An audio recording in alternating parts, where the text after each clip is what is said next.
Hey there, welcome back to the vlog. I have never recorded a vlog episode using an iPad. This is an old iPad. You can probably tell from the camera quality that it's not a recent one, but I wanted to basically pick the worst camera I have in the house and see if I could do a vlog episode using it. So that's what I'm doing. So it's kind of pertinent that I'm talking about an Apple product as I record this. I'm having a bit of an existential crisis as a programmer at the moment. A lot of the work that I'm doing doesn't actually require a Mac. I'm doing a lot of stuff in Node and JavaScript and .NET and stuff like this, and you can do all of that on a PC. So taking that into account, I'm like, well, why do I need a Mac? Like, I could just keep my existing Mac at the moment, which I have been using for work, and that can just become my creative machine, and I can, from a professional standpoint, come back over to the dark side.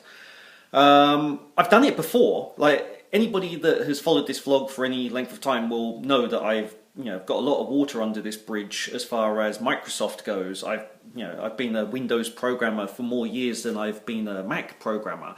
But having said that, I have spent a lot of time recently on the Mac platform, but I am now starting to question, do I want to stay there?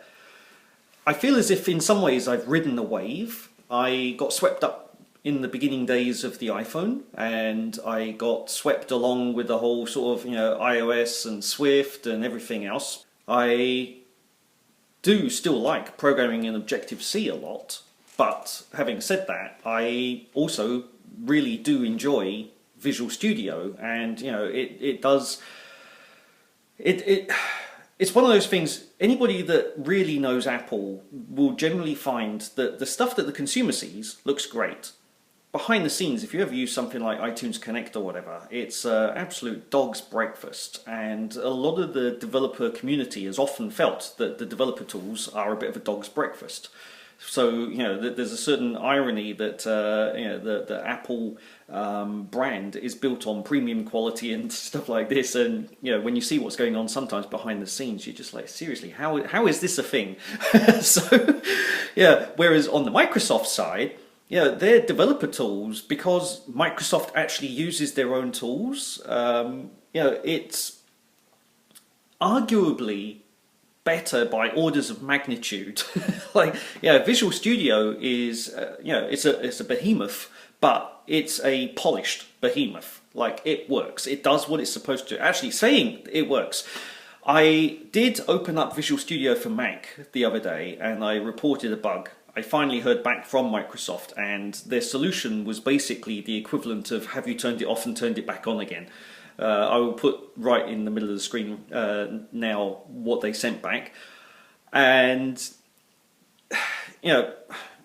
that's fine. I think it was a small issue, but in the bigger scheme of things, it's always more enjoyable to work in Visual Studio than it is in Xcode by a long way. And I've always felt that way, and I still feel that way. It's sometimes difficult to tell, what's going on with Microsoft. They used to be the bad boys on the block, and at that time, when they were the bad people, the guys at Google were the good people. And then Google, sort of their whole do no evil, it dropped by the wayside, and now they've basically become what Microsoft was 20 years ago. So for me to jump back over to the Microsoft camp, in some ways it does feel like I want to go home. Go back to Windows, go back to .NET. In some ways it feels just a little bit, I don't know, easier to deal with in my head. But there's always still this other problem, going back to Google, where Flutter is concerned, and Dart, and I've spent a lot of time just recently doing Node.js, which is all JavaScript.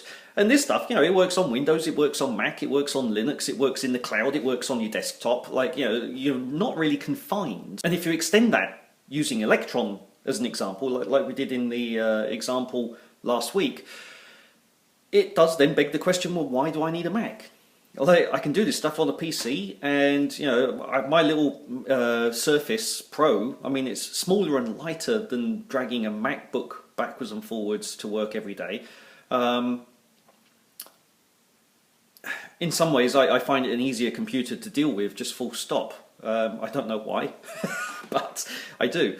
And so, yeah, it's just one of those things, like I do really feel sometimes like it is a bit of a homecoming that I feel that I have to do. I definitely, at this point though, do question whether or not I should go back to .NET professionally.